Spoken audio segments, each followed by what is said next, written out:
విదేశాల్లో చదవాలనుకుంటున్నారా? అయితే విదేశ్ కన్సల్ట్ ని సంప్రదించండి. నమస్తే, నేను విజయ్. కాంగ్రెస్ పార్టీ ఆంధ్రప్రదేశ్ చీఫ్గా ఉన్నటువంటి షర్మిల చేసినటువంటి వ్యాఖ్యలు ఇప్పుడు ఏపీ రాజకీయాల్లో ఎలాంటి దుమారాన్ని రేపబోతున్నాయి. ముఖ్యంగా ఆమె చేసినటువంటి కామెంట్స్ జనసేన పార్టీ విషయంలో, ఆ పార్టీ అధినేత పవన్ కళ్యాణ్ విషయంలో. బీజేపీకి బీ టీమ్గా జనసేన మారిపోయింది ఏపీ నుంచి. అలాగే ఏపీ మతసేనగా జనసేనగా మారిపోయింది. దీని గురించి డిస్కషన్ చేద్దాం. ఆమె చేసినటువంటి వ్యాఖ్యలు, గతంలో కూడా బీజేపీ సపోర్ట్తో ఇక్కడ పాలన చేశారు అంటూ తన సోదరుడు జగన్మోహన్ రెడ్డి మీద విమర్శలు చేసినటువంటి షర్మిల ఇప్పుడు తాజాగా పవన్ కళ్యాణ్పై చేసినటువంటి కామెంట్స్ని ఎలా చూడాలి? మనతో పాటున్నారు పొలిటికల్ అనలిస్ట్ చంద్ర శ్రీనివాస్ గారు. నమస్తే సార్. నమస్కారం అండి. సో షర్మిల గారు మొన్నటి వరకు కూడా అంతకుముందు వారి అన్న అధికారంలో ఉన్నప్పుడు జగన్మోహన్ రెడ్డిని టార్గెట్ చేశారు. ఇప్పుడు తాజాగా పవన్ కళ్యాణ్ గారిని ఏంటి అంటే బీజేపీ నడిపిస్తోంది పవన్ కళ్యాణ్ని, జనసేన కాస్త మతసేనక బీజేపీ మతసేనగా మారిపోయింది అని ఆమె చేసినటువంటి వ్యాఖ్యలను ఎలా చూడాలంట? ఏంటంటే ఆంధ్రప్రదేశ్ మతసేనగా మారింది, ఆంధ్ర మతసేనగా జనసేన మారింది అని చెప్పి ఆరోపించారు. జగనన్న వదిలిన బాణం జగనన్న కోసం గతంలో, ఇప్పుడు కాదు. అదే గతంలో జగనన్నకే వ్యతిరేకంగా ఉన్న నేను అదే చెప్పబోతున్నాను సార్ విజయ్ గారు. జగనన్న వదిలిన బాణం సంవత్సరం పాటు ఆయన కోసం పాదయాత్ర చేసి ఆయన పదవి చేయకుండా, సొంత చెల్లెలని కూడా చూడకుండా పక్కన పెట్టే తలికి ఆయన బాణం ఆయన వైపే దూసుకెళ్తుంది. మొన్నటిదాకా బీజేపీ విషకౌగిలించి నువ్వు బయటకు రా, మతతత్వంతో నిండి ఉన్నావు, 5 సంవత్సరాలు రాష్ట్రానికి మీరేం చేయలేదని చెప్పారు. ఇక అయిపోయింది. ఇప్పుడు వంతు పవన్ కళ్యాణ్ గారిని విపరీతంగా అప్పుడు పొగిడారు, ఇప్పుడు పవన్ కళ్యాణ్ గారిని విమర్శిస్తున్నారు. ఇప్పుడు అదే సమయంలో మతం గురించి చెప్పేటప్పుడు మీరు ఎక్కడున్నారనేది ఆలోచించుకోవాలా. మీ అన్నగారు ఏం చేశారు? డిక్లరేషన్ సంతకం పెట్టారు. సాక్షాత్తు పవన్ కళ్యాణ్ గారు వెళ్ళి వాళ్ళ పిల్లలిద్దరి చేత డిక్లరేషన్ మీద సంతకం పెట్టి తిరుమల దర్శనం మీరు ఆ రోజు వెళ్తానుకున్న జగన్మోహన్ రెడ్డి గారు ఎందుకు వెళ్ళలేకపోయారు? మీరు అదే సమయంలో మీరు ఇన్ని మాటలు చెప్పేవాళ్ళు. మీరు తర్వాత బ్రదర్ అనిల్ గారు ఏంటి, ఎక్కడి నుంచి వచ్చాడు? ఆయన మత స్వీకరించాడు కదా, మత బోధకుడిగా ఉన్నాడు కదా, మరి దాన్ని ఏమనాలి? అంటే హిందువులు అంటే అంత చిన్న చూప అనేది ఒకసారి ఆత్మపరిశీలన చేసుకోవాలి. ప్రతి ఒక్కరికి ఇది ఏంటంటే కొద్ది ప్యాషన్ అయిపోయింది. ఇప్పుడు మతతత్వ పార్టీ అని బీజేపీ ముద్ర వేస్తే ఇప్పుడు 2 సీట్లు ఉన్న ఎంపీ సీట్లు ఉన్నది ఇప్పుడు ఎన్ని సీట్లు ఎగబడుతుంది? మూడోసారి అధికారం వచ్చింది. మరి ఏమన్నా ఆపగలిగారా? ఆసేతు హిమాచలం మొత్తం కూడా కాశ్మీర్ నుంచి కన్యాకుమారి దాకా 20 రాష్ట్రాల అధికారంలో ఉందంటే ఎవరైనా ఆపగలుగుతున్నారా? ఒక వెస్ట్ బెంగాల్, ఒక కేరళ, ఒక తమిళనాడు, కర్ణాటక, తెలంగాణ, ఆంధ్రప్రదేశ్ ఆల్రెడీ కూటమి వచ్చేసింది. తెలంగాణ తప్పితే ఇక మొత్తం ఆల్మోస్ట్ నీకు దేశం మొత్తం విస్తరించింది కదా. ఎట్లా విస్తరిస్తుంది అంటే ఎప్పుడు కూడా మతతత్వం అని చెప్పి మీరు చెప్పేటప్పుడు బలవంతంగా క్రిస్టియానిటీలో గత 5 సంవత్సరాల్లో ఎంతమంది మత మార్పులు చేశారనేది చాలామంది బీజేపీ వాళ్ళు ఆరోపించారు. దానికి సమాధానం చెప్పాలా? అదే సమయంలో మీ అన్నగారు ఉన్నప్పుడు అనేక మంది 165 దేవాలయాల మీద దాడులు జరిగినప్పుడు, అంతర్వేదిలో రథం దగ్ధం చేసినప్పుడు మరి మీరెందుకు మెలకుండా ఉండిపోయారు? మీరు సమాధానం చెప్పాలి కదా. మతం అనేది ఇక్కడ ఏం కూడి పెట్టదు. ఇక్కడ కాకపోతే సనాతన సంప్రదాయాన్ని గౌరవించుకోవాలనే ఉద్దేశంతో ఆయన లైన్ తీసుకున్నాడు. ఆ లైన్ మిమ్మల్ని అడిగి తీసుకోవాల్సిన అవసరం ఏం లేదు. ఇప్పుడు 100% స్ట్రైక్ రేట్తో పవన్ కళ్యాణ్ వచ్చాడంటే షర్మిల గారి సలహాలో లేకపోతే ఇంకొకరి సలహాలు తీసుకుని ఆయన రాలా. ఆయన దేశం అంటే భక్తి ఉంది, దేశం జాతీయ భావజాలం ఉంది, హిందూ సనాతన సంప్రదాయం అంటే గౌరవం ఉంది, మోదీ గారు అంటే అపారమైన గౌరవం ఉంది. కాబట్టి వచ్చారు. ఎవరితో వెళ్ళాలి ఏందనేది ఆయన నిర్ణయం తీసుకుంటాడు. మరి మీరు ఎందుకు ఎంపీగా పోటీ చేస్తే గెలవలేపారు? కాంగ్రెస్ పార్టీ 100 సంవత్సరాల చరిత్ర ఉన్న పార్టీ మిమ్మల్ని అధ్యక్షురాలుగా చేసింది కదా. వైఎస్ రాజశేఖర రెడ్డి గారు తనయ్యగా మిమ్మల్ని మీ సొంత అన్నయ్యే మోసం చేసిన మిమ్మల్ని కాంగ్రెస్ పార్టీ అక్కుని చేర్చుకుంది కదా. మీరు ఎందుకు గెలవలేపారు క్షేత్రస్థాయిలో? అంటే మీది చరిష్మా పని చేయలేదు. ఇక్కడ ఏదో ఎవరు ఏ పార్టీతో ఉండాలి, ఏ మతంతో ఉండాలి, ఏ స్టాండ్ తీసుకోవాలనేది వాళ్ళ యొక్క విధానాలను బట్టి ఉంటుంది తప్పితే ఎవరు ఉచిత సలహాలు తీసుకోవాల్సిన అవసరం లేదు.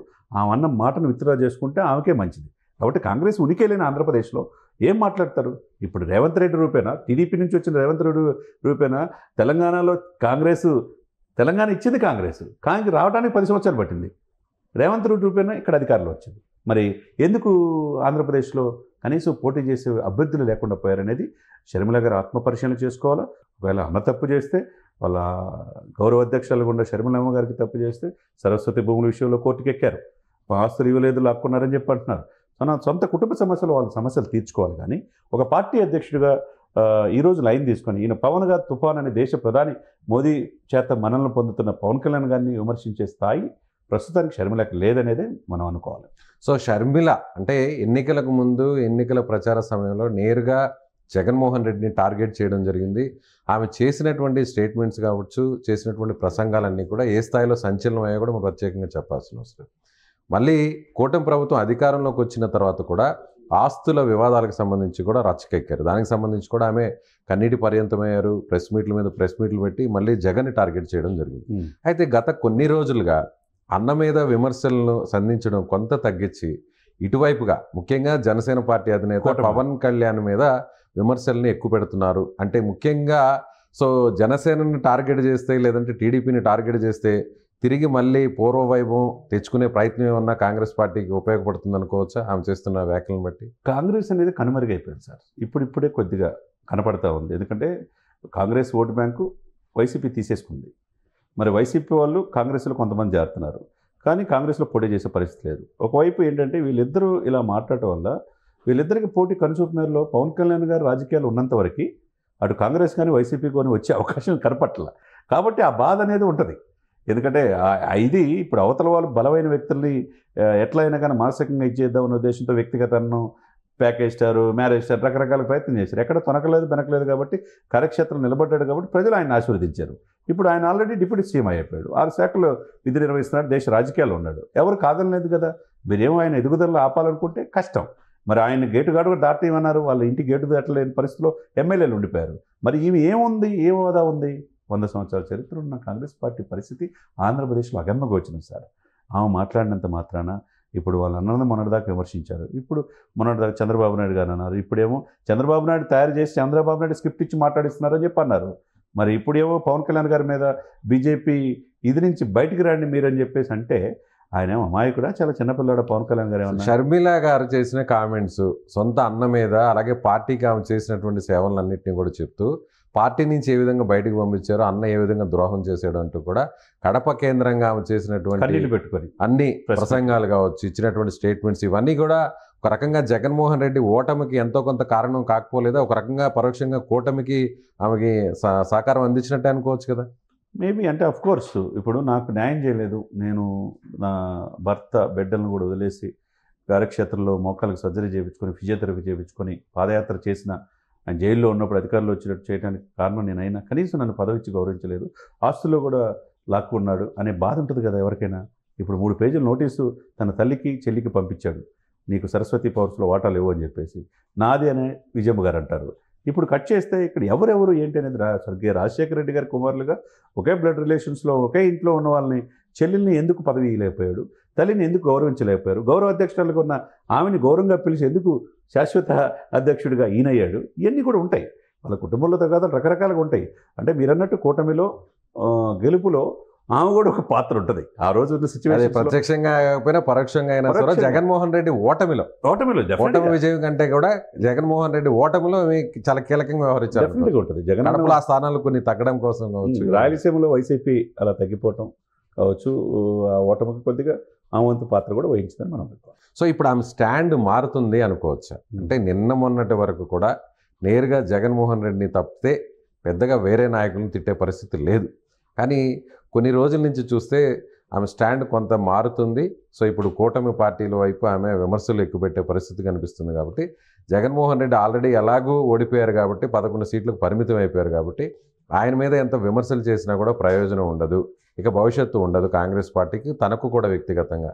కాబట్టి ఇక డైరెక్ట్గా కూటమిలో ఉన్న ముఖ్యమంత్రి చంద్రబాబు కావచ్చు, డిప్యూటీ సీఎంగా ఉన్న పవన్ కళ్యాణ్ని టార్గెట్ చేస్తే అంతో కొంత ప్రయోజనం వచ్చే అవకాశం ఉంది అనేటువంటి ఉద్దేశంతో ఇలాంటి వ్యాఖ్యలు చేస్తున్నారు అనుకోవచ్చా? ఇప్పుడు పవన్ కళ్యాణ్ గారు మాట్లాడుతూ అధికార పక్షం మాదే, ప్రతిపక్షం నాదే అంటున్నాడు. 21 సీట్లు వచ్చినాయి కాబట్టి, 11 సీట్లుగా వచ్చినాయి కాబట్టి ప్రజలు మన్ననలు పొందలేరు, మీరు ప్రధాన ప్రతిపక్ష హోదా కూడా లేదంటున్నారు. మరి అటువంటి సిచ్యువేషన్స్లో ప్రధాన ప్రతిపక్ష హోదా కూడా పోషించలేకపోతున్నా, అసెంబ్లీలో కూడా వెళ్ళలేకపోతున్నా జగన్మోహన్ రెడ్డి గారి పాత్ర, ఈమె ప్రతిపక్ష పాత్ర ఇవి పోషించవచ్చు. ఎందుకంటే ఈ పార్టీ కాంగ్రెస్ ఉన్నది కాబట్టి, కాంగ్రెస్కి ఒక ఓటు బ్యాంక్ అనేది ఇప్పుడు గ్రాస్ రూట్ లెవెల్లో ఉంటుంది. హస్తం గుర్తు అనేది కొద్దిగా ముసలి వాళ్ళకి ఉంటుంది. దాన్ని పునరుజ్జీవనం చేయడానికి అంతా ప్రయత్నం చేయొచ్చు. ఆ దిశగా ఒక జగన్నే టార్గెట్ పెట్టుకుంటే కాదు కాబట్టి ఇప్పుడు అధికార పక్షంలో కూడా వాళ్ళు కూడా ఎత్తి చూపించాలి, వాళ్ళు కూడా విమర్శించాలి. విమర్శించినప్పుడే ప్రజల్లో వాళ్ళ పట్ల, పార్టీ పట్ల కొద్దిగా ఒక నమ్మకం, సానుకూలత అనుకుంటుంది. అంతే తప్పితే ఇప్పటికిప్పుడు కాంగ్రెస్ అనేది ఇంకో 10 years పాటు అక్కడ లేసే పరిస్థితులు ఆంధ్రప్రదేశ్లో ప్రస్తుతానికి కాంగ్రెస్ లేదు.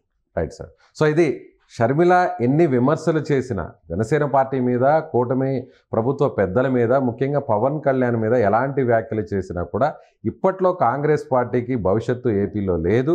ఇప్పటి వరకు కూడా నిన్న మొన్నటి వరకు కూడా జగన్మోహన్ రెడ్డిని తిడుతున్నటువంటి షర్మిల ఇప్పుడు సడన్గా జనసేన పార్టీ అధినేత పవన్ కళ్యాణ్ను బీజేపీకి బీ టీం అన్న, ఏపీకి మతసేనగా జనసేన మారిపోయిందని ఇలాంటి విమర్శలు చేసినా కూడా ప్రజలు చాలా క్లారిటీతో ఉన్నారు. ఇప్పట్లో కాంగ్రెస్ పార్టీకి పూర్వ వైభవం వచ్చే అవకాశం ఎక్కడా లేదని చంద్ర శ్రీనివాస్ గారు చెప్తారు. మీరేమంటారు? షర్మిల కామెంట్స్పై మీ అభిప్రాయం ఏంటి? కామెంట్ చేయండి. Thank you so much. Suman టీవీలో మీ పర్సనల్ అండ్ బిజినెస్ ప్రమోషన్స్ కోసం కింది నెంబర్కి కాంటాక్ట్ చేయండి.